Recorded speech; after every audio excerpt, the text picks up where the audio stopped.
ప్రభాస్ ఆరోగ్యం cinema career పై ప్రముఖ జ్యోతిష్కుడు వేణుస్వామి గతంలో సంచలన కామెంట్లు చేసిన సంగతి తెలిసింది. తాను ఇప్పటి వరకు సెలబ్రిటీలకు చెప్పిన జ్యోతిష్యం ఎప్పుడు తప్పు కాలేదని, చెప్పింది చెప్పినట్లు జరుగుతుందని వేణుస్వామి గతంలో చెప్పారు. ప్రభాస్కు 4 పదుల వయసు దాటినా ఇంకా పెళ్లి కాకపోవడానికి కారణం అతని జాతకంలో దోషం ఉండడమే అని, దోషం కారణంగానే పెళ్లి జరగడం లేదని, ఒకవేళ కష్టాలను అధిగమించి పెళ్లి చేసుకున్నా కలిసి రాదని వేణుస్వామి గతంలో సంచలన కామెంట్ చేశారు.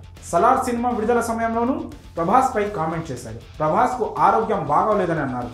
సలార్ మూవీ ఫ్లాప్ అవుతుందని తేల్చేశారు. అయితే ఆయన కామెంట్స్కి భిన్నంగా సలార్ రిజల్ట్ రావడంతో ప్రభాస్ ఫ్యాన్స్ ఆయనను ట్రోల్ చేయడం ప్రారంభించారు. ఇక ప్రభాస్ పెళ్లి ఆరోగ్యంపై వేణుస్వామి చేసిన వ్యాఖ్యలపై తాజాగా కృష్ణంరాజు భార్య శ్యామలాదేవి స్పందించారు.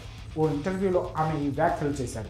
సోషల్ మీడియాలో కింద రాసేది ఒకటి, చూపించేది మరొకటి అని, దానివల్ల వాళ్లకు ఉపయోగం ఉంటుందో లేదో కూడా తనకు తెలియదని, కానీ ఎవరైనా సంతోషంగా ఉంటే తమకు కూడా సంతోషంగా ఉంటుందని అన్నారు.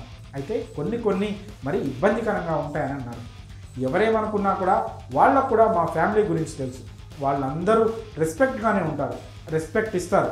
కానీ ఆ వేణుస్వామి ప్రభాస్ జాతకం గురించి ఆరోగ్యం గురించి మాట్లాడినప్పుడు మాత్రం బాధేసిందని అన్నారు. మొన్నెవరో చెబితే తెలిసింది ప్రభాస్ జాతకం వాళ్ళ అమ్మకు తప్ప వేరే వాళ్లకు తెలియదని.